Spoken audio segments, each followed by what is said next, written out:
सर्वेषां रुद्राज स्कूल प्रति स्वागतम्। मानविकता इति प्रथमम् एककं समाप्य वयं द्वितीयम् एककं प्रति प्रविशामः। द्वितीय एककस्य नाम नैतिकता।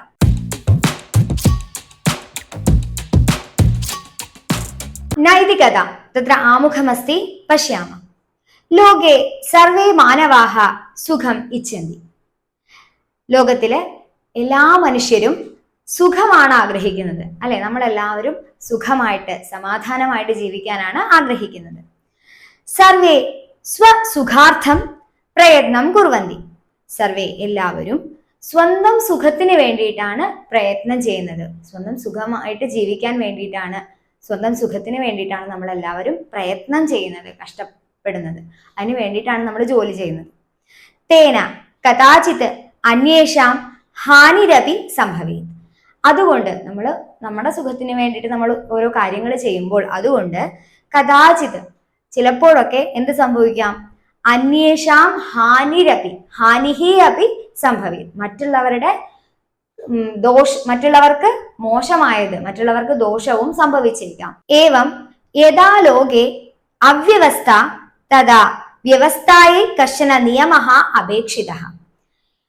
അത്തരത്തില് എപ്പോഴാണോ ലോകത്തിൽ അവ്യവസ്ഥ, വ്യവസ്ഥ എന്ന് പറഞ്ഞാൽ സിസ്റ്റമാറ്റിക്കലി ആയിട്ടുള്ള ഒരു സമൂഹത്തിന്റെ പോക്ക്.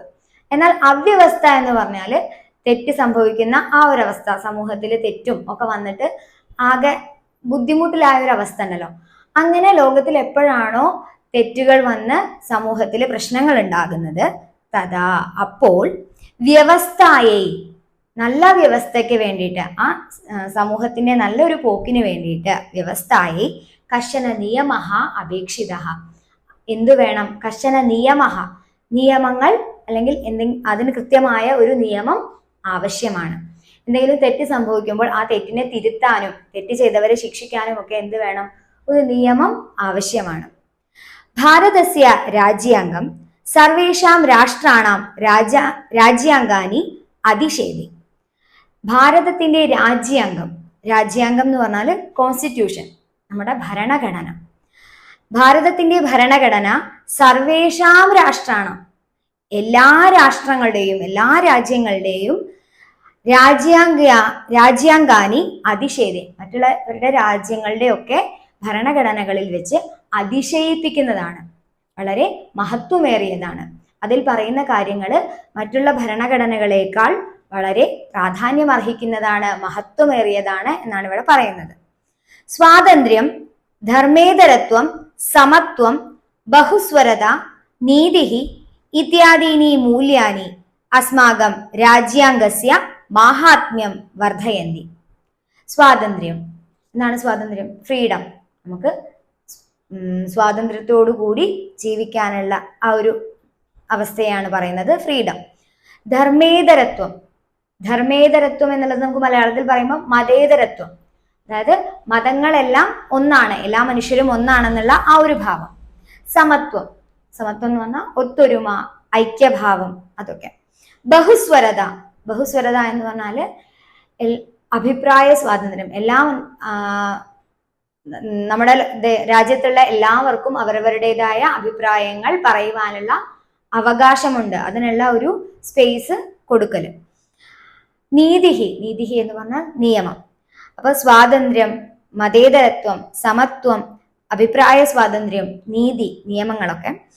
ഇത്യാദീനി മൂല്യാനി, ഈ പറഞ്ഞിട്ടുള്ളതായിട്ടുള്ള മൂല്യങ്ങൾ, ഇതൊക്കെയാണ് നമ്മുടെ ഭരണഘടനയുടെ മൂല്യങ്ങൾ എന്ന് പറയുന്നത്. ഈ മൂല്യങ്ങളൊക്കെ അസ്മാകം രാജ്യാംഗസ്യ മാഹാത്മ്യം വർദ്ധയന്തി, നമ്മുടെ ഭരണഘടനയുടെ മാഹാത്മ്യത്തെ വർദ്ധിപ്പിക്കുന്നതാണ്, അതിനെ കൂടുതൽ മഹത്വപൂർണമാക്കി തീർക്കുന്ന കാര്യങ്ങളാണ് ഈ പറഞ്ഞ മൂല്യങ്ങളൊക്കെ. അതായത് സ്വാതന്ത്ര്യപൂർണമായ ജീവിതം നയിക്കാനുള്ള അവസരമുണ്ട്, മതേതരത്വം, എല്ലാ മതങ്ങൾക്കും അവരവരുടേതായ ഒത്തൊരുമയോട് കൂടിയിട്ടുള്ള ജീവിതം, എല്ലാ മതങ്ങളും ഒന്നാണെന്നുള്ള ആ ഒരു ചിന്ത, സമത്വം, ഐക്യത്തോടു കൂടിയിട്ട്, ഒത്തൊരുമയോട് കൂടിയിട്ട്, കൂട്ടായ്മയോട് കൂടിയിട്ടുള്ള ജീവിക്കാനുള്ള അവസരം, അഭിപ്രായം പറയുവാനുള്ള, സ്വന്തം അഭിപ്രായം രേഖപ്പെടുത്തുവാൻ, ആരുടെ മുന്നിലും അത് പറയുവാനുള്ള അവകാശം, നീതി, നിയമങ്ങൾക്കനുസരിച്ചുള്ള ജീവിക്കാനുള്ള ആ ഒരു രീതി. ഇതൊക്കെ നമ്മുടെ മൂല്യങ്ങളാണ്. ഭരണഘടനയുടെ പ്രധാനപ്പെട്ട പോയിന്റുകളാണ് ഇതൊക്കെയാണ് നമ്മുടെ ഭരണഘടനയുടെ മാഹാത്മ്യത്തെ വർദ്ധിപ്പിക്കുന്ന, കൂടുതൽ പ്രശസ്തമാക്കിക്കൊണ്ടിരിക്കുന്ന കാര്യങ്ങൾ. ഏതാനി കഥം ജീവനെ പ്രയോക്തവ്യാനി ഇതി നീതിബോധോ മഹത്തമഃ സൂക്തിരത്നാനി സഹ സ്വപ്നോപി പുഷ്പിതഃ ഇതി പാഠത്രയേണ ബോധയതി. എന്താ പറയുന്നത്? ഏതാനി മൂല്യാനി, ഈ പറഞ്ഞിട്ടുള്ളതായിട്ടുള്ള മൂല്യങ്ങളൊക്കെ കഥം എങ്ങനെയാണ് ജീവനെ ജീവിതത്തിൽ പ്രയോക്തവ്യാനി ഇതി, ജീവിതത്തിൽ എങ്ങനെയാണ് പ്രയോഗിക്കേണ്ടത് എന്നതിനെ കുറിച്ചിട്ട് നമ്മൾ 3 പാഠങ്ങളിലൂടെ പറഞ്ഞു തരികയാണ്, നമ്മളെ ബോധിപ്പിക്കുകയാണ്, നമുക്കത് പഠിപ്പിച്ചു തരികയാണ്. ആ രണ്ടാമത്തെ ഏകകത്തിലുള്ള 3 പാഠഭാഗങ്ങളാണ് നീതിബോധോ മഹത്തമഃ സൂക്തിരത്നാനി സഹ സ്വപ്നോപി പുഷ്പിതഃ. അപ്പോൾ നൈതികത എന്ന് പറയുന്ന രണ്ടാം ഏകകത്തിലെ 3 പാഠഭാഗങ്ങളിലൂടെ നമ്മൾ നമ്മുടെ മൂല്യങ്ങൾക്കനുസരിച്ച്, ഭരണഘടന അനുശാസിക്കുന്ന മൂല്യങ്ങൾക്കനുസരിച്ച് എങ്ങനെയാണ് ജീവിതത്തിൽ നമ്മളതൊക്കെ ചെയ്തു പോവേണ്ടത് എന്നതിനെ കുറിച്ചിട്ടാണ് പറയുന്നത്. നോക്കാം. നമ്മുടെ രണ്ടാം ഏകകത്തിലെ 1-ാം പാഠം, നമ്മുടെ പാഠപുസ്തകത്തിലെ 4-ാമത്തെ പാഠഭാഗം. ചതുർത്ഥഃ പാഠഃ നീതിബോധോ മഹത്തമഃ. നീതിബോധോ മഹത്തമഃ. നീതിബോധഃ നാമ നീതിയുടെ ബോധം. നീതി എന്ന് പറയുന്നത് നിയമങ്ങൾക്കനുസരിച്ചിട്ടുള്ള ജീവിക്കാനുള്ള കാര്യങ്ങളാണ്. അപ്പൊ നമ്മൾ ഇതിന് മുൻപത്തെ ക്ലാസ്സിൽ നമ്മൾ പറഞ്ഞിട്ടുണ്ട് അല്ലെ, നീതിബോധഃ എന്ന് പറഞ്ഞാൽ ശരിയെയും തെറ്റിനെയും തിരിച്ചറിയാനുള്ള കഴിവ്. അങ്ങനെയുള്ള ആ ഒരു ബോധം, ആ ബോധമാണ് മഹത്തമഃ. നീതിബോധഃ മഹത്തമഃ. ശരിയെയും തെറ്റിനെയും തിരിച്ചറിയാനുള്ള ആ ഒരു കഴിവ് വളരെ മഹത്വമേറിയതാണ്, വളരെ മഹാത്മ്യം അർഹിക്കുന്നതാണ്, വളരെ ഇമ്പോർട്ടൻ്റ് ആയിട്ടുള്ള കാര്യമാണ് എന്നാണ് ഇവിടെ പറയുന്നത്. നോക്കാം. താഴെ ഒരു ചിത്രം കാണുന്നുണ്ട്. ഏതത് ചിത്രം കിം സൂചയതി. ഏതത് ചിത്രം കിം സൂചയതി. ഏതത് യുഷ്മാഭിഹി പൂർവം ദൃഷ്ടം കിം. നമുക്ക് രണ്ടാമത്തെ ചോദ്യം നോക്കാം. ഏതത് യുഷ്മാഭിഹി പൂർവം ദൃഷ്ടം കിം. ഈ ചിത്രം നിങ്ങൾ മുൻപ് എപ്പോഴെങ്കിലും എവിടെയെങ്കിലും കണ്ടിട്ടുണ്ടോ? നിങ്ങൾ ഈ ചിത്രം എവിടെയെങ്കിലും കണ്ടിട്ടുണ്ടോ? നമ്മൾ നേരിട്ട് കണ്ടിട്ടില്ലായിരിക്കും, പക്ഷെ സിനിമയിലൊക്കെ നമ്മൾ TV-യിൽ ഈ ചിത്രം കണ്ടിട്ടുണ്ടായിരിക്കും. നമ്മുടെ കോടതി കോടതിയിലാണ് ഈ ഒരു ചിത്രം കാണുന്നത്. നീതി ദേവതയുടെ ചിത്രമാണിത്. നീതി ദേവതയാണ്. നീതി ദേവത എങ്ങനെയാണ് നിൽക്കുന്നത്? നീതി നടപ്പാക്കുന്ന സമയത്ത് നീതി ദേവത കണ്ണുകള് തുണി കൊണ്ട് കെട്ടിയിട്ട്, അത് കണ്ണ് കെട്ടി, കയ്യിലൊരു തുലാസാണ്, ത്രാസ് എന്നൊക്കെ പറയില്ലേ, തുലാസ് പിടിച്ചിട്ടാണ് നീതി ദേവത നിൽക്കുന്നത്. ഇതെന്തിനെയാണ് സൂചിപ്പിക്കുന്നത്? തന്റെ മുന്നിൽ നടക്കുന്ന തെറ്റും ശരിയും തമ്മിലുള്ള വാദങ്ങൾക്കൊടുവിൽ കൃത്യമായ നീതി നടപ്പാക്കുന്ന അവസരത്തിൽ ആരുടെ ഭാഗത്തേക്ക് നിൽക്കാതെ നീതിദേവത നീതിക്ക് വേണ്ടിയിട്ട് കൃത്യമായ ഒരു നീതി അവിടെ നിർവഹിക്കപ്പെടട്ടെ എന്ന് പറഞ്ഞിട്ട് കണ്ണുകൾ അടച്ച് ഒരു തുലാസിൽ സത്യവും മറ്റേതില് തെറ്റായതുമായിരിക്കും വരിക. അപ്പൊ അതില് നീതിദേവത കണ്ണുകൾ അടച്ചുകൊണ്ടാണ് നീതി അവിടെ നടപ്പാക്കുന്നത് എന്നാണ് ഈ ചിത്രത്തിലൂടെ നമ്മൾ പറയുന്നത്. അതാണ് ആ ഒരു ചിത്രം നമ്മുടെ കോടതി മുറികളിൽ നമ്മൾ വെക്കാനുള്ള കാരണം. നോക്കാം. ആമുഖം. കഥാഹ ന കേവലം ബാലാനാം അപിതു സർവേഷാമപി പ്രിയാഹ ഏവ. കഥാഹ കഥകള് ന കേവലം ബാലാനാം അപിതു സർവേഷാമപി പ്രിയാഹ ഏവ. എന്താണ്? കേവലം കുട്ടികൾക്ക് മാത്രമല്ല, പിന്നെയോ സർവേഷാമപി പ്രിയാഹ ഏവ, എല്ലാവർക്കും പ്രിയമാണ് അല്ലെ. കഥകൾ കേൾക്കാൻ കുട്ടികൾക്ക് മാത്രമല്ല, നമുക്ക് മുതിർന്നവർക്കും പ്രായമായവർക്കും ഒക്കെ കഥകൾ കേൾക്കാൻ ഇഷ്ടമാണ് അല്ലെ. അപ്പൊ കഥകൾ കുട്ടികൾക്ക് മാത്രമല്ല, എല്ലാവർക്കും പ്രിയപ്പെട്ടതാണ്. സർവാസു അപി ഭാഷാസു കഥാപ്രപഞ്ചഃ അതിവിസ്തൃതഃ. സർവാസു അപി ഭാഷാസു, എല്ലാ ഭാഷകളിലും കഥാപ്രപഞ്ചഃ, കഥയുടെ പ്രപഞ്ചം, അതായത് കഥകളുടെ ആ ഒരു ലോകം എല്ലാ ഭാഷയിലും ഉണ്ട് അല്ലെ. കഥകള് ഇംഗ്ലീഷിലെ കഥകളുടെ ബുക്കുകളുണ്ട്, മലയാളത്തിലുണ്ട്, എല്ലാ ഭാഷകളിലും, സംസ്കൃതത്തിലുണ്ട് കഥാബുക്കുകൾ. അപ്പൊ അതിൻ്റെയൊക്കെ ഒരു ലോകം, കഥകളുടെ ആ ഒരു ലോകം അതിവിസ്തൃത, വളരെ വിശാലമാണ്. അതായത് 1-2 ബുക്കുകളിൽ ഒതുങ്ങുന്നതല്ല നമ്മുടെ ഓരോ ഭാഷയിലെയും കഥകളുടെ ലോകം എന്ന് പറയുന്നത്. ഒരുപാട് ബുക്കുകളുണ്ട്, ഒരുപാട് കഥകളുണ്ട്. നമുക്ക് വായിച്ചാലും തീരാതെ കഥകളുടെ ലോകം അങ്ങനെ വിരിഞ്ഞു കിടക്കുകയാണ്. അതായത് എല്ലാ ദിവസവും പുതിയ പുതിയ കഥകൾ എഴുതപ്പെടുന്നുണ്ട്. അപ്പോൾ കഥകളുടെ ലോകം എന്ന് പറയുന്നത് വളരെ വിശാലമാണ്. സംസ്കൃത വാങ്മയം കഥാസാഹിത്യേന സമ്പുഷ്ടം ഭവതി. സംസ്കൃത വാങ്മയം, സംസ്കൃതത്തിന്റെ ലോകം കഥാസാഹിത്യം കൊണ്ട് സമ്പുഷ്ടമാണ്, സമൃദ്ധമാണ്. അതെ അല്ലെ? നമ്മുടെ സംസ്കൃതത്തെ സംബന്ധിച്ച് രാമായണം, മഹാഭാരതം തുടങ്ങിയ ഇതിഹാസങ്ങള്, അതുപോലെ പഞ്ചതന്ത്രം കഥകള്, മറ്റ് പുരാണ കഥകള്, ഹിതോപദേശ കഥകള്, അങ്ങനെ പലതരത്തിലുള്ള കഥകളുടെ ഒരു വലിയൊരു ലോകം തന്നെ സംസ്കൃതത്തിന് സ്വന്തമായിട്ടുണ്ട്. അപ്പോൾ സംസ്കൃത സാഹിത്യത്തിലെ കഥകളുടെ ഒരു വലിയൊരു ലോകം തന്നെ നമുക്ക് കാണാൻ സാധിക്കും. കഥകൾ കൊണ്ട് സമൃദ്ധമാണ് സംസ്കൃത വാങ്മയം. കഥാനാം പ്രയോജനേഷു അന്യതമോ ഭവതി നീതിബോധ. കഥകളുടെ പ്രയോജനങ്ങളിൽ അന്യതമോ ഭവതി നീതിബോധ. കഥകളുടെ പ്രയോജനങ്ങൾ എന്താണ്? കഥകളുടെ പ്രയോജനങ്ങൾ നമ്മൾ ചില കഥകളൊക്കെ വായിക്കുന്ന സമയത്ത് താഴെ ഉണ്ടായിരിക്കില്ലേ ഗുണപാഠം എന്ന് പറഞ്ഞിട്ട് നമുക്ക് ചെറിയ ചെറിയൊരു ടിപ്സ് പോലെ കൊടുത്തിട്ടുണ്ടായിരിക്കും. അഹങ്കാരം നല്ലതല്ല, അല്ലെങ്കിൽ ആപത്തിൽ രക്ഷിക്കുന്നവനാണ് യഥാർത്ഥ കൂട്ടുകാരൻ എന്നൊക്കെ പറഞ്ഞ് നമ്മൾ പഠിച്ചിട്ടും കണ്ടിട്ടൊക്കെ ഉണ്ട്.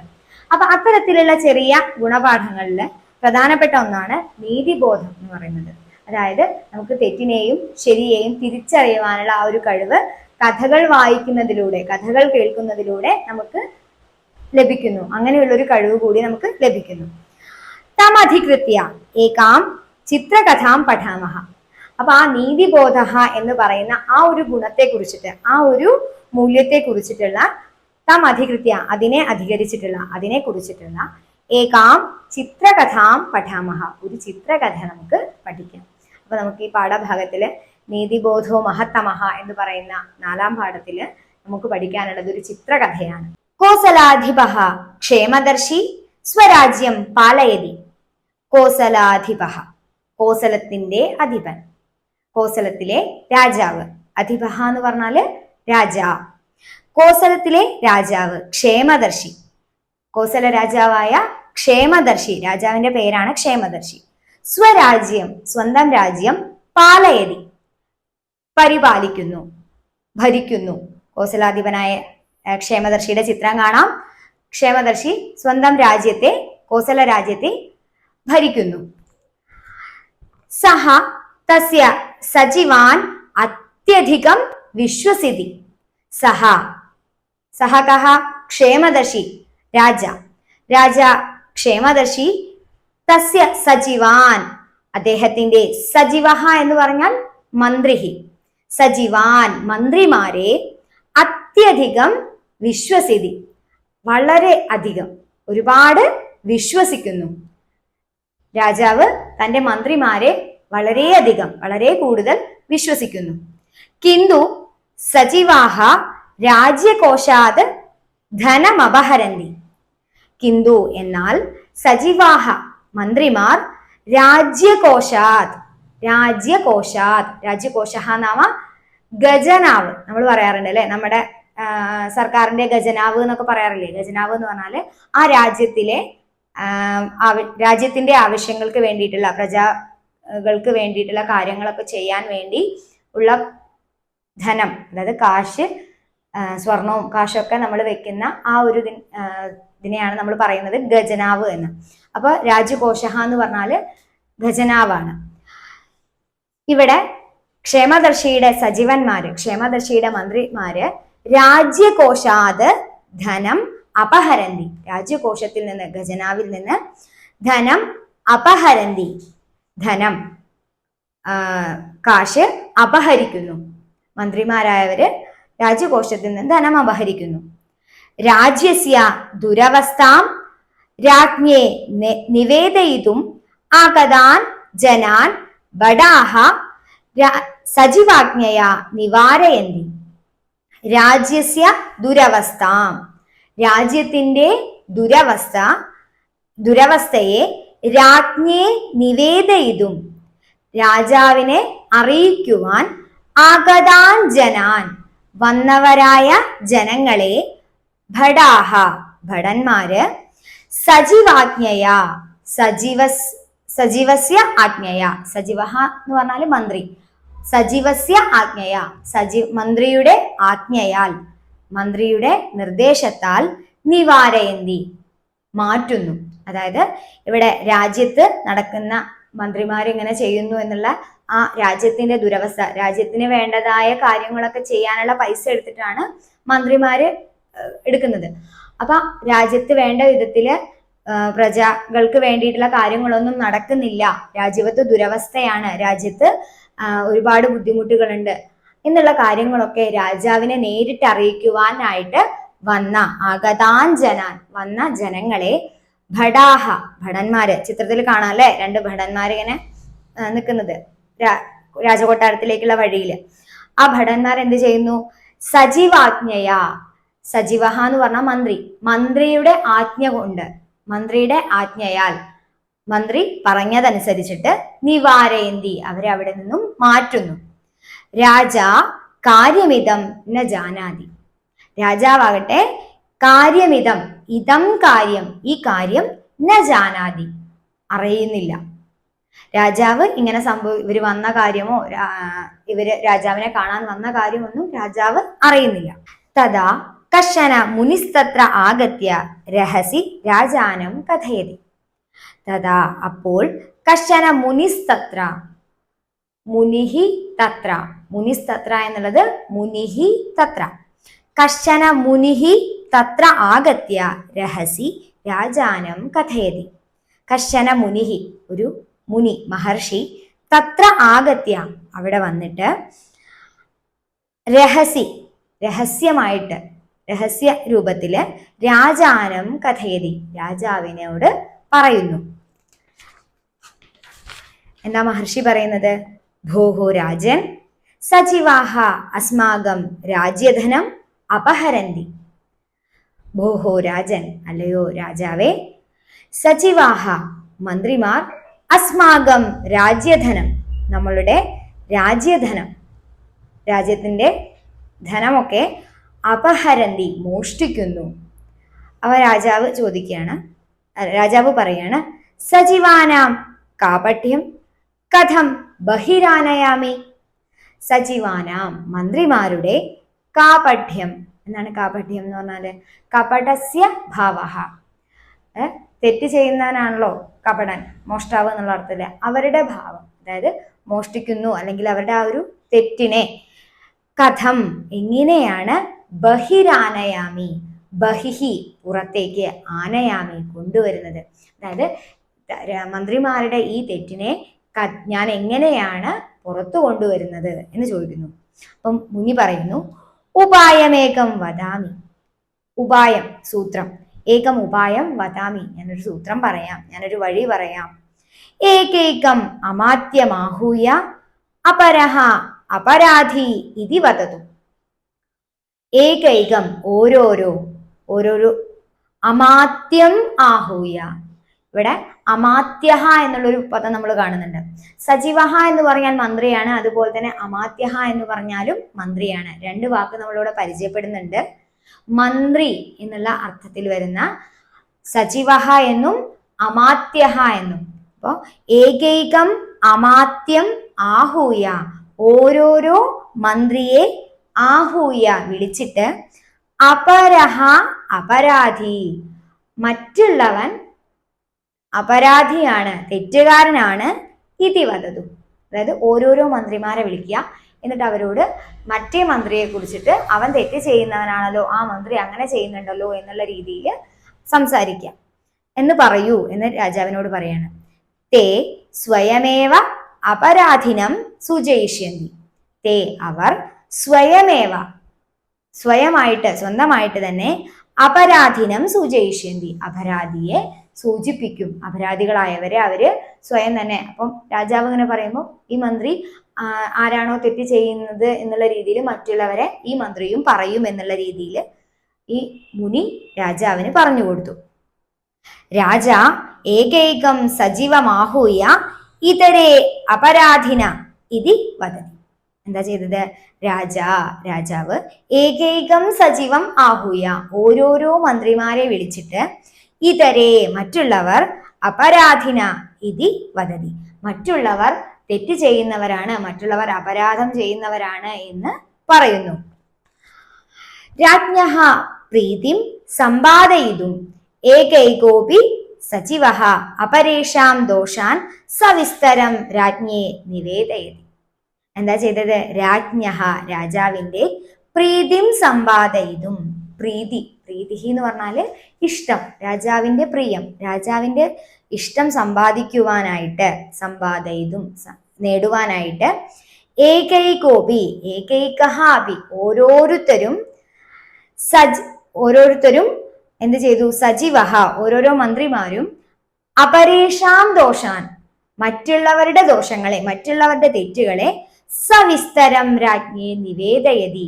സവിസ്തരം വിസ്തരിച്ചുകൊണ്ട് തന്നെ, വിസ്താരത്തോടുകൂടി മറ്റുള്ളവർ ചെയ്യുന്ന തെറ്റുകളെ വളരെ വിശദമായിട്ട് രാജ്ഞിയെ നിവേദയതി രാജാവിനോട് പറഞ്ഞു കൊടുക്കുന്നു.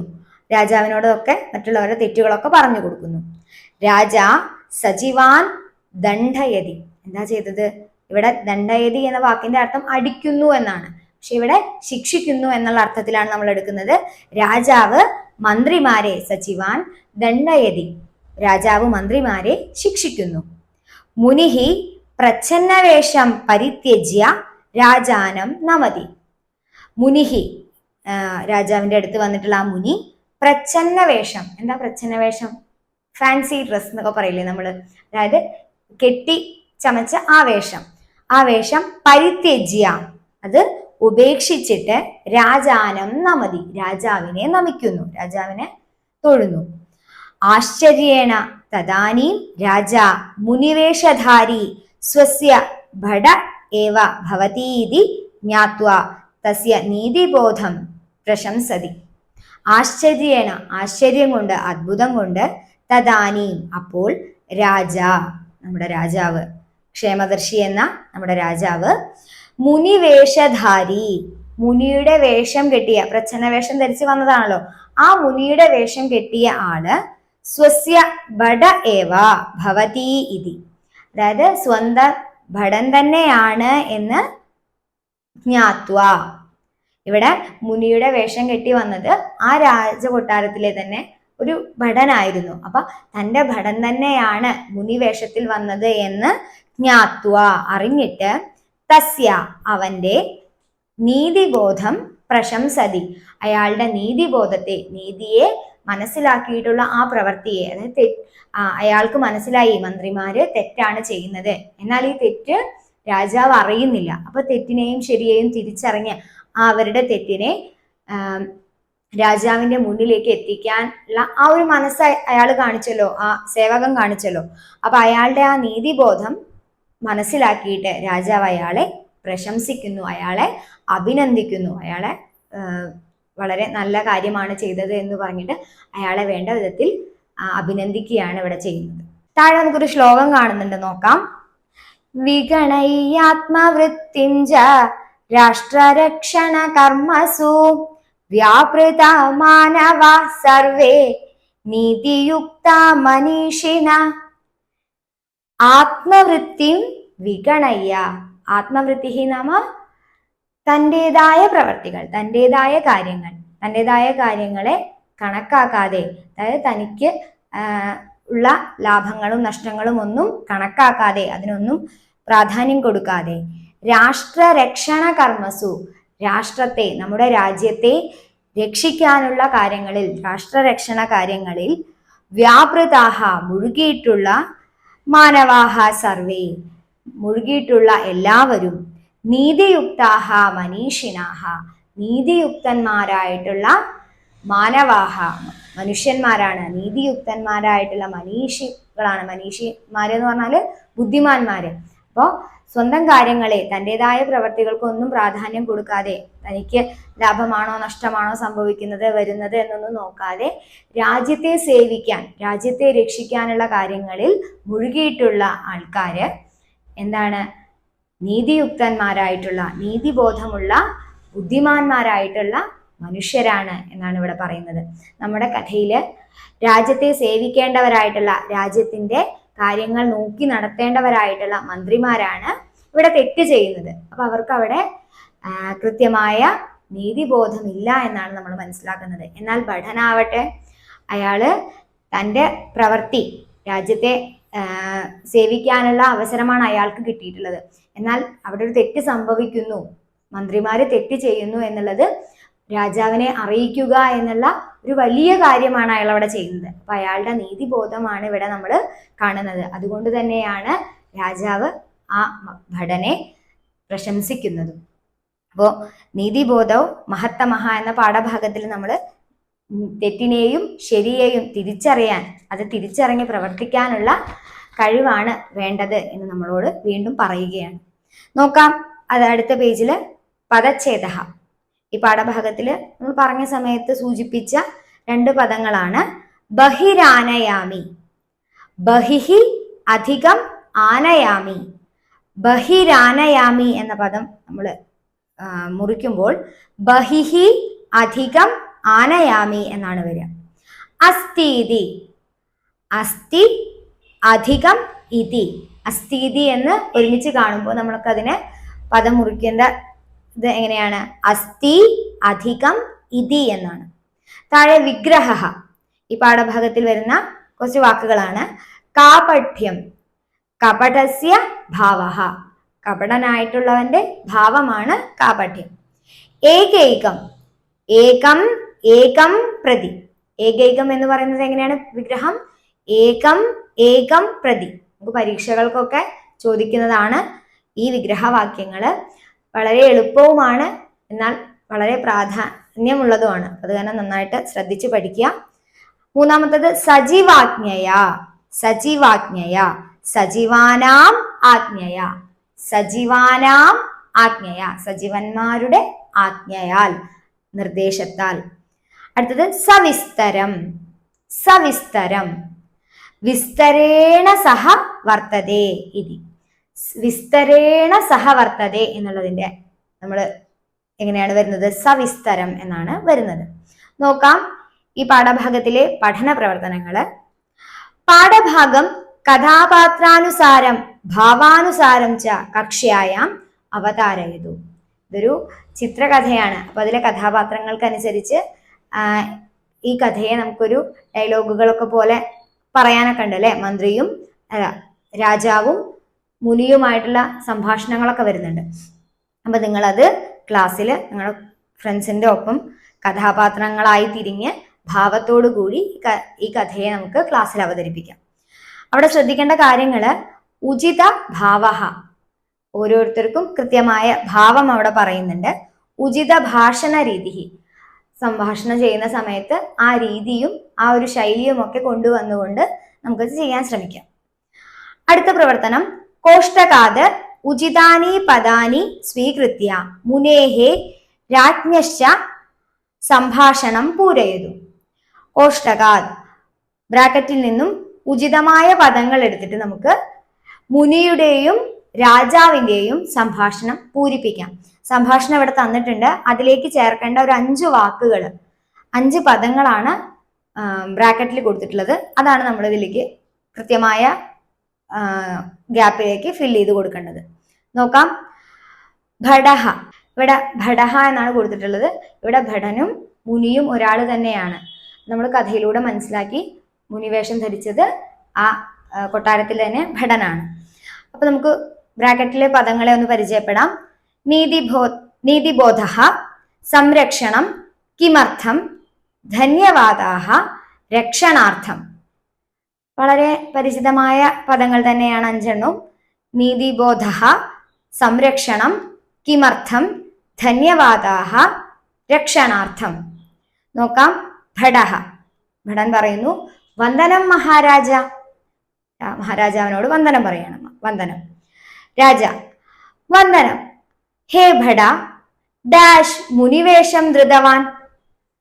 ഹേ ഭട, അല്ലയോ ഭട, ഡാഷ് മുനിവേഷം ധൃതവാൻ, മുനിവേഷം ധരിച്ചത് എന്ന് ചോദിക്കണം. അപ്പൊ അവിടെ എന്താണ്?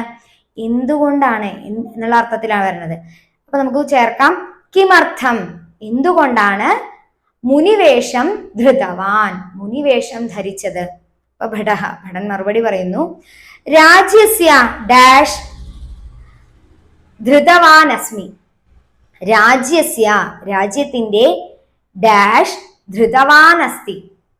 ഞാൻ ധരിച്ചത് എന്ന് പറയുന്നു. രാജ്യത്തിന്റെ രക്ഷണാർത്ഥം, രാജ്യത്തിന്റെ രക്ഷയ്ക്ക് വേണ്ടിയിട്ടാണ് ഞാൻ ധരിച്ചത് എന്ന് ഭടൻ മറുപടി പറയാണ്. അപ്പൊ രാജ, ഉത്തമം, വളരെ നല്ല കാര്യം.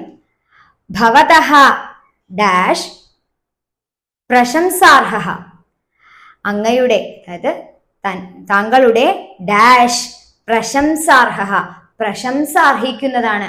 ഭടന്റെ എന്താണ് വളരെ പ്രശംസിക്കേണ്ടതായിട്ടുള്ളത്? നീതിബോധ. ഭടന്റെ ആ നീതിബോധ എന്ന് പറയുന്ന കാര്യം, അവന്റെ ആ ഒരു ഉള്ളിലുള്ള ആ ഒരു നല്ലതിനെയും ചീത്തതിനെയും തിരിച്ചറിയാനുള്ള ആ ഒരു ബോധം, അത് പ്രശംസ അർഹിക്കുന്നതാണ്. അപ്പൊ നമുക്കവിടെ ഭവതഃ നീതിബോധ പ്രശംസാർഹ എന്ന് ചേർക്കാം.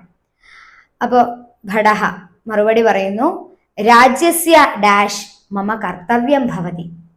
രാജ്യസ്യ സംരക്ഷണം, രാജ്യത്തിന്റെ സംരക്ഷണം മമ കർത്തവ്യം ഭവതി, എൻ്റെ കടമയാണ്, എൻ്റെ കർത്തവ്യമാണ്.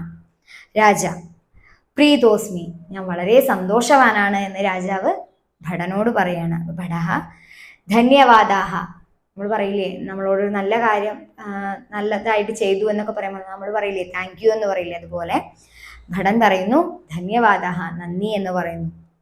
രാജ, അസ്തു, ശരി, അങ്ങനെ ആവട്ടെ എന്നുള്ള അർത്ഥത്തില് രാജാവും. അപ്പൊ നമുക്കിവിടെ ആദ്യത്തെ വിട്ടുപോയ ഭാഗത്ത് നമ്മൾ ചേർത്തത് കിമർത്ഥം എന്ന വാക്കാണ്, എന്തുകൊണ്ടാണ് മുനിവേഷം ധരിച്ചത്. രണ്ടാമത്തത് രാജ്യസ്യ ഡാഷ് ധൃതവാനസ്മി, രാജ്യസ്യ രക്ഷണാർത്ഥം, രാജ്യത്തിന്റെ രക്ഷയ്ക്ക് വേണ്ടിയിട്ടാണ് ഞാൻ ധരിച്ചത് എന്ന് മറുപടി. ഭവതഃ ഡാഷ് പ്രശംസാർഹ, അങ്ങയുടെ നീതിബോധ പ്രശംസാർഹ, പ്രശംസ അർഹിക്കുന്നതാണ്. രാജ്യസ്യ ഡാഷ് മമ കർത്തവ്യം ഭവതി, രാജ്യസ്യ സംരക്ഷണം മമ കർത്തവ്യം ഭവതി, രാജ്യത്തിന്റെ സംരക്ഷണം, നമ്മുടെ ദേശത്തിന്റെ സംരക്ഷണം എൻ്റെ കർത്തവ്യമാണ്, എൻ്റെ കടമയാണ്. അവസാനം രാജാവ് അതിൽ വളരെ സന്തോഷമായി എന്ന് പറയുമ്പോൾ ഭടൻ പറയുന്നു ധന്യവാദാഹ എന്ന്. അപ്പോൾ ഇത് വളരെ സിമ്പിളാണ്, നിങ്ങൾ കൃത്യമായിട്ട് അത് ക്ലാസ് നോട്ട്ബുക്കിലേക്ക് എഴുതാം. അടുത്ത പ്രവർത്തനം പറയുന്നത് സമാനാശയയുക്താഹ കഥാഹ സഞ്ചിത്യ കഥാസമ്പുടമേകം രചയതു. ഇതുപോലെ നീതിബോധത്തെ കുറിച്ച് പറയുന്ന, നീതിബോധ അല്ലെങ്കിൽ അങ്ങനത്തെ മൂല്യങ്ങളെ കുറിച്ച് പറയുന്ന കഥകള് നിങ്ങൾ ശേഖരിച്ച് നിങ്ങളുടെ ഒരു കഥകൾക്ക് മാത്രമായിട്ടുള്ള ഒരു കഥാസമ്പുടം നിർമ്മിക്കാനാണ് ഇവിടെ പറയുന്നത്. അടുത്ത പ്രവർത്തനം സൂചനാനുസാരം പദച്ഛേദം ലിഖതു. ഉദാഹരണം കൊടുത്തിട്ടുണ്ട്, പദച്ഛേദം ചെയ്യാനാണ് പറഞ്ഞിട്ടുള്ളത്. ഉദാഹരണമായിട്ട് പറയുന്നത് മുനിസ്തത്ര. മുനിസ്തത്ര എന്ന പദം നമുക്ക് മുറിക്കുമ്പോൾ മുനിഹി അധികം തത്ര, മുനിഹി അധികം തത്ര, അവിടെ മുനിഹി എന്നതിലെ വിസർഗം കൂട്ടിച്ചേർത്ത പദമാകുമ്പോൾ എന്ന സ പകുതിയായിട്ട് മാറുകയാണ് അവിടെ ചെയ്യുന്നത്, മുനിസ്തത്ര എന്നാവുന്നത്. അപ്പൊ പദം മുറിക്കുന്ന സമയത്ത് മുനിഹി അധികം തത്ര. അങ്ങനെയാണെങ്കിൽ ഗ്രാമസ്തത്ര എന്നുള്ളത് എങ്ങനെയാണ് വരിക എന്നുള്ളത് നിങ്ങൾ സ്വയം എഴുതി നോക്കുക. മുനിഹി അധികം തത്ര എന്നുള്ളത് മുനിസ്തത്ര എന്നായി. അങ്ങനെയാണെങ്കിൽ ഗ്രാമസ്തത്ര എന്നുള്ളത് എങ്ങനെ വരും? അടുത്തത് വേറൊരു ഉദാഹരണം കൊടുത്തിട്ടുണ്ട്, ഏകോപി. ഏകോപി, അവിടെ ആ ഏകോ എന്നുള്ളത് നീട്ടാൻ വേണ്ടിയിട്ടാണ് ഒരു ചിഹ്നം ഇട്ടിട്ടുണ്ട്. അപ്പൊ ഏകോപി എന്നുള്ളത് ഏകഹ അധികം അപി, ഏകഹ അധികം അപി, അതാണ് ഏകോപി എന്നായത്. അങ്ങനെയാണെങ്കിൽ പുത്രോപി എന്നുള്ളത് എങ്ങനെയായിരിക്കും വരിക? ഏകോപി എന്നുള്ളത് ഏകഹ അധികം അപി എന്ന് വന്നു. അങ്ങനെയാണെങ്കിൽ പുത്രോപി എന്നുള്ളത് എങ്ങനെയാണ് പദം മുറിക്കേണ്ടത് എന്നുള്ളത് നിങ്ങൾ സ്വയം എഴുതി നോക്കുക. അടുത്തതായിട്ട് വരുന്നത് പദാനി സംയോജ്യ സാർത്ഥകാനി വാക്യാനി രചയതു. എന്താണ് പറയുന്നത്? 3 ബോക്സ് ആയിട്ട് കൊടുത്തിട്ടുണ്ട് അല്ലെ. അപ്പൊ ആ ബോക്സിലുള്ള വാക്കുകളെ വളരെ കൃത്യമായിട്ട് യോജിപ്പിച്ചിട്ട് അർത്ഥമുള്ള വാക്കുകൾ, അതായത് നല്ല ശരിയായ അർത്ഥം വരുന്ന വാക്യങ്ങൾ നമ്മളോട് ഉണ്ടാക്കാനാണ് പറയുന്നത്. താഴെ ഉദാഹരണമൊക്കെ കൊടുത്തിട്ടുണ്ട്. നമുക്ക് ആദ്യം ആ ബോക്സുകളെ ഒന്ന് പരിചയപ്പെടാം. ആദ്യത്തെ ബോക്സില് സഹ, സാ, തത്. സഹ എന്ന് പറഞ്ഞാൽ അവൻ, സാ എന്ന് പറഞ്ഞാൽ അവൾ, തത് എന്ന് പറഞ്ഞാൽ അത്. അപ്പോ സഹ, സാ, തത്, അവൻ, അവൾ, അത്. അടുത്ത ബോക്സിൽ എന്താ കൊടുത്തിട്ടുള്ളത്? കൃഷ്ണഹ, ധനം, അംബ, പുഷ്പം, കാകഹ, ഭടഹ, ദിവ്യ. അവിടെ നമ്മളിങ്ങനെ നോക്കുന്ന സമയത്ത് നമുക്ക് പുല്ലിംഗ ശബ്ദങ്ങളെ കാണാൻ സാധിക്കുന്നുണ്ട്, സ്ത്രീലിംഗ ശബ്ദങ്ങളെ കാണുന്നുണ്ട്, നപുംസകലിംഗ ശബ്ദങ്ങളെ കാണുന്നുണ്ട്. അവസാനത്തെ ബോക്സിലാണെന്നുണ്ടെങ്കിൽ ഭവതി, ആകുന്നു എന്നുള്ള അർത്ഥത്തിൽ വരുന്ന ഭവതി എന്ന ലട്ടുലകാരത്തിലുള്ള ഒരു ക്രിയാപദവും നമുക്ക് കാണാൻ പറ്റുന്നുണ്ട്. അപ്പൊ നമ്മൾ ഈ 3 ബോക്സിൽ നിന്നും വാക്യങ്ങൾ ഉണ്ടാക്കുമ്പോൾ നമ്മൾ ശ്രദ്ധിക്കേണ്ട കാര്യം, സഹ എന്നുള്ളത് എന്താണ്? അവൻ എന്നാണ്. അപ്പൊ പുല്ലിംഗ പദമാണ്.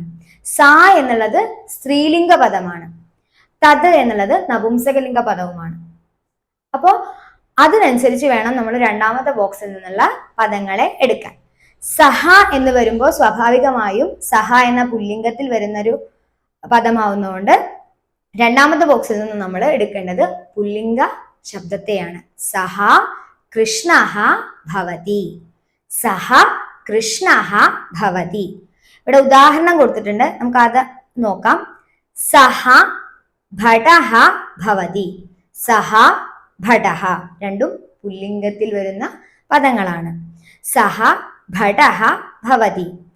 സാ ദിവ്യാ ഭവതി, സാ അവൾ, ദിവ്യാ ഭവതി ദിവ്യയാണ്. സാ ദിവ്യ, അവൾ ദിവ്യ, രണ്ടും സ്ത്രീലിംഗത്തിലുള്ള വാക്കുകളാണ്. തത് ധനം ഭവതി, തത് അത് എന്നുള്ള അർത്ഥത്തിലാണ്.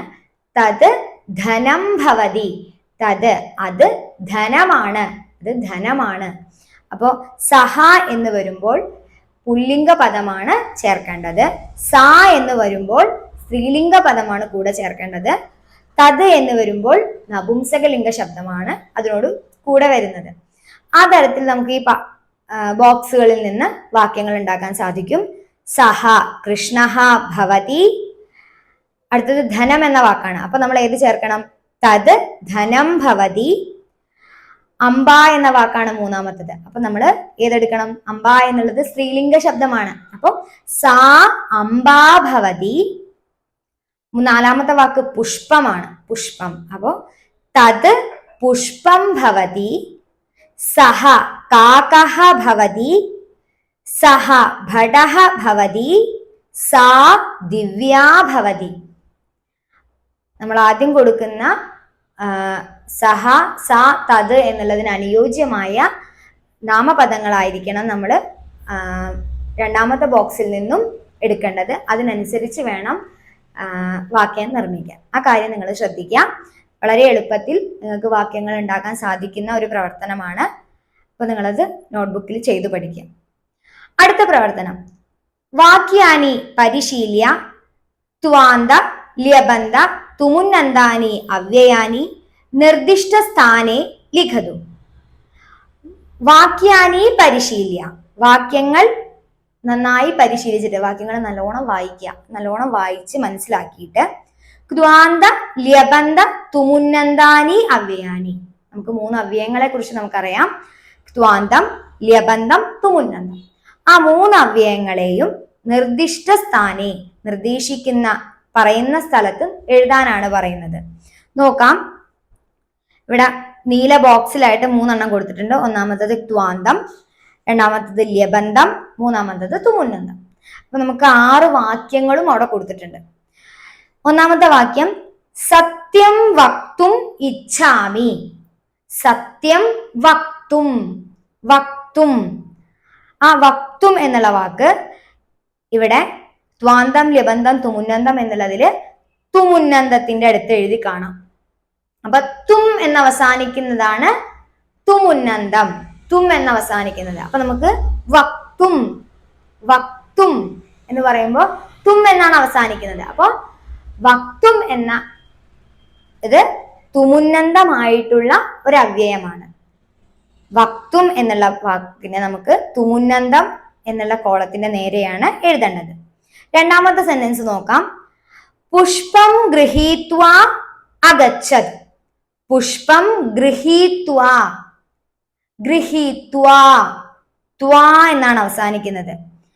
ത്വാന്തം എന്ന് പറയുന്ന ബോക്സിന്റെ നേരെയാണ് ഗൃഹീത്വാ എന്ന് എഴുതിയിട്ടുള്ളത്.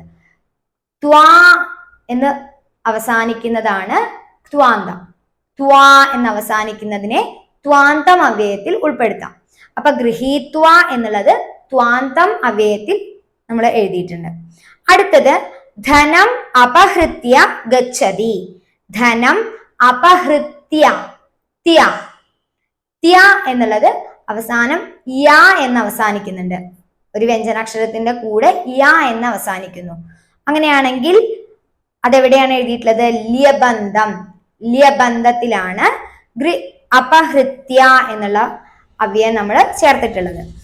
അപ്പൊ ഗൃഹീത്വ, അപഹൃത്യ, വക്തും, ഈ മൂന്നെണ്ണം ത്വാന്തം, ല്യബന്ധം, തുമുന്നന്തം എന്നുള്ള ബോക്സുകൾ നമ്മൾ എഴുതിയിട്ടുണ്ട്. ബാക്കി മൂന്നെണ്ണാണ് നിങ്ങളോട് ചെയ്യാൻ പറയുന്നത്. നമുക്ക് നോക്കാം. നാലാമത്തെ സെന്റൻസ്, വാർത്താം നിവേദയിതും ആഗച്ഛതി. വാർത്താം നിവേദയിതും ആഗച്ഛതി. അപ്പൊ എന്താണ്? നിവേദയിതും എന്നുള്ളതാണ് അവിടെ അവ്യയം.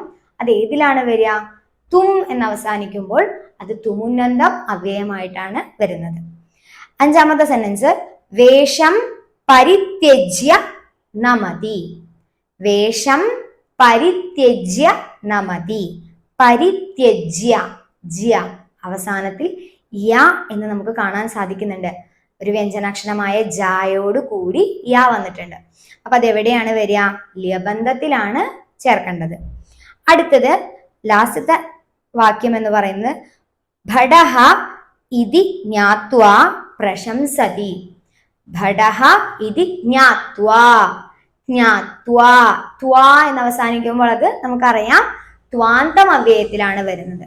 അപ്പോ ഗൃഹീത്വ, ജ്ഞാത്വ എന്നുള്ളത് ത്വാന്തം അവ്യയത്തിലും അപഹൃത്യ പരിത്യജ്യ എന്നുള്ളത് ല്യബന്ധം അവ്യയത്തിലും വക്തും നിവേദയിതും എന്നുള്ള രണ്ടെണ്ണം തുമുന്നന്തം അവ്യയത്തിലുമാണ് ഉൾപ്പെടുത്തുന്നത്. അപ്പൊ നിങ്ങൾ ഇതുപോലത്തെ ത്വാന്ത, ല്യബന്ധ, തുമുന്നന്തമായിട്ട് വരുന്ന അവ്യയ പദങ്ങളെ നിങ്ങൾ കണ്ടെത്തി കൂടുതൽ പരിശീലിച്ച് റെഡിയാവുക. അടുത്തത് വരുന്നത് അനുബന്ധ എന്ന ഭാഗമാണ്. അവിടെ നമുക്ക് പഠിക്കാനുള്ള നാമരൂപം ഇകാരാന്ത പുല്ലിംഗ മുനിശബ്ദ. ഈ എന്ന് അവസാനിക്കുന്ന ഇകാരം അന്തമായിട്ട് വരുന്ന പുല്ലിംഗത്തിലെ മുനി ശബ്ദമാണ് നമുക്കിവിടെ പരിചയപ്പെടുത്തുന്നത്. പ്രഥമാ വിഭക്തി ഏകവചനം മുനിഹി, ദ്വിവചനം മുനി, ബഹുവചനം മുനയഃ. സംബോധന പ്രഥമ ഏകവചനം ഹേ മുനേ, ദ്വിവചനം ഹേ മുനി, ബഹുവചനം ഹേ മുനയഃ. ദ്വിതീയ വിഭക്തി ഏകവചനം മുനിം, ദ്വിവചനം മുനി, ബഹുവചനം മുനീൻ. തൃതീയ വിഭക്തി ഏകവചനം മുനിനാ, ദ്വിവചനം മുനിഭ്യാം, ബഹുവചനം മുനിഭിഹി, മുനിഭിഹി. ചതുർത്ഥി വിഭക്തി ഏകവചനം മുനയേ, ദ്വിവചനം മുനിഭ്യാം, ബഹുവചനം മുനിഭ്യഃ. പഞ്ചമി വിഭക്തി ഏകവചനം മുനേഹേ, ദ്വിവചനം മുനിഭ്യാം, ബഹുവചനം മുനിഭ്യഃ. ഷഷ്ഠി വിഭക്തി ഏകവചനം മുനേഹേ, ദ്വിവചനം മുന്യോഹോ, ബഹുവചനം മുനീനാം. സപ്തമി വിഭക്തി ഏകവചനം മുനൗ, ദ്വിവചനം മുന്യോഹോ, ബഹുവചനം മുനിഷു. അപ്പൊ നമ്മൾ മുനി ശബ്ദത്തിന്റെ 7 വിഭക്തികളിലും ഏകവചന, ദ്വിവചന, ബഹുവചനത്തിൽ വരുന്ന രൂപങ്ങളാണ് ഇവിടെ പരിചയപ്പെട്ടത്. അടുത്ത നമുക്ക് നോക്കാനുള്ളത് ധാതുരൂപങ്ങളെ കുറിച്ചിട്ടുള്ള ഭാഗമാണ്. ധാതുരൂപാണി എന്നുള്ളിടത്ത് സൂച പൈശൂന്യേ ഇതി ധാതോഹോ പരസ്മൈപതി ഋട്ട്. ഇവിടെ നമ്മൾ സൂച പൈശൂന്യേ എന്ന് പറയുന്ന ധാതുവിന്റെ പരസ്മൈപതിയിൽ വരുന്ന ഋട്ട് ലകാര രൂപങ്ങളാണ് പരിചയപ്പെടുന്നത്. ഋട്ട് എന്ന് പറഞ്ഞാൽ നമ്മള് ലട്ട് എന്ന് പറഞ്ഞ പ്രസന്റ് ടെൻസ് വർത്തമാനകാലമാണ്. ലങ് എന്ന് പറഞ്ഞ ഭൂതകാലമാണ്, പാസ്റ്റ് ടെൻസ് ആണ് എന്ന് നമ്മൾ പഠിച്ചിട്ടുണ്ട്. ഇവിടെ ഋട്ട് എന്ന് പറഞ്ഞാല് ഭാവി കാലം, വരാൻ പോകുന്ന കാലത്തെ സൂചിപ്പിക്കുന്നതാണ് ഋട്ട് ലകാര രൂപങ്ങൾ. നോക്കാം. പ്രഥമ പുരുഷ ഏകവചനം സൂചയിഷ്യതി, ദ്വിവചനം സൂചയിഷ്യതഃ, ബഹുവചനം സൂചയിഷ്യന്തി. മധ്യമപുരുഷ ഏകവചനം സൂചയിഷ്യസി, ദ്വിവചനം സൂചയിഷ്യഥഃ, ബഹുവചനം സൂചയിഷ്യഥ. ഉത്തമപുരുഷ ഏകവചനം സൂചയിഷ്യാമി, ദ്വിവചനം സൂചയിഷ്യാവഹ, ബഹുവചനം സൂചയിഷ്യാമഹ. ഇങ്ങനെയാണ് വരുന്നത്. അതിന് താഴെ അമരകോശ. അമരകോശ എന്നുള്ള ഭാഗത്ത് നമുക്കറിയാം ഇവിടെ കൊടുത്തിരിക്കുന്ന വാക്കിന്റെ പര്യായ പദങ്ങൾ പോലെ അല്ലെങ്കിൽ സമാനാർത്ഥക പദങ്ങളെയാണ് ഇവിടെ സൂചിപ്പിക്കുന്നത്. ഇവിടെ കൊടുത്തിരിക്കുന്ന വാക്ക് രാജ. രാജ എന്ന് പറയുന്ന വാക്കിന്റെ പര്യായ വാചിയായിട്ടുള്ള വാക്കുകൾ നമുക്ക് പരിചയപ്പെടാം. രാജ, രാട്, പാർത്ഥിവ, ക്ഷ്മാഭൃത്, നൃപ, ഭൂപ, മഹീക്ഷിതഃ. രാജ, രാട്, പാർത്ഥിവഃ, ക്ഷ്മാഭൃത്, നൃപഃ, ഭൂപഃ, മഹീക്ഷിതഃ. രാജ, രാട്, പാർത്ഥിവഃ, ക്ഷ്മാഭൃത്, നൃപഃ, ഭൂപഃ, മഹീക്ഷിതഃ. ഇത്രയുമാണ് രാജാ ശബ്ദത്തിന്റെ സമാനാർത്ഥക പദങ്ങൾ. അടുത്ത വാക്ക് സചിവഃ. മന്ത്രി എന്നർത്ഥം വരുന്ന വാക്കാണ്. മന്ത്രി, ധീ സചിവോ അമാത്യോന്യേ കർമ്മ സചിവാസ്തതഃ. മന്ത്രി, ധീ സചിവഃ, അമാത്യഃ, കർമ്മ സചിവഃ. 4 പദങ്ങളാണ്. സചിവഃ എന്ന് പറഞ്ഞാല് മന്ത്രി, ധീ സചിവഃ, അമാത്യഃ, കർമ്മ സചിവഃ. ഇത്രയുമാണ് അമരകോശത്തിൽ നമ്മൾ പരിചയപ്പെട്ട വാക്കുകൾ. രാജ എന്നുള്ളതും സചിവഃ എന്നുള്ളതുമാണ്. അടുത്ത ഭാഗം ശബ്ദകോശ. നമ്മൾ ഈ പാഠഭാഗത്തില് പുതുതായി പഠിച്ച, നമ്മൾ ആദ്യമായിട്ട് പരിചയപ്പെടുന്ന വാക്കുകളുടെ സംസ്കൃതത്തിലും മലയാളത്തിലും കന്നഡത്തിലും ഇംഗ്ലീഷിലും ഒക്കെയുള്ള വാക്കുകളെ നമുക്കൊന്നുകൂടെ പരിചയപ്പെടുത്തുകയാണ്. അതിന് താഴെ നമ്മളോട് പറയുന്നത് വസുധൈവ കുടുംബകം എന്നാണ്. വസുധൈവ കുടുംബകം എന്ന വലിയൊരു ആശയമാണ് അല്ലെ.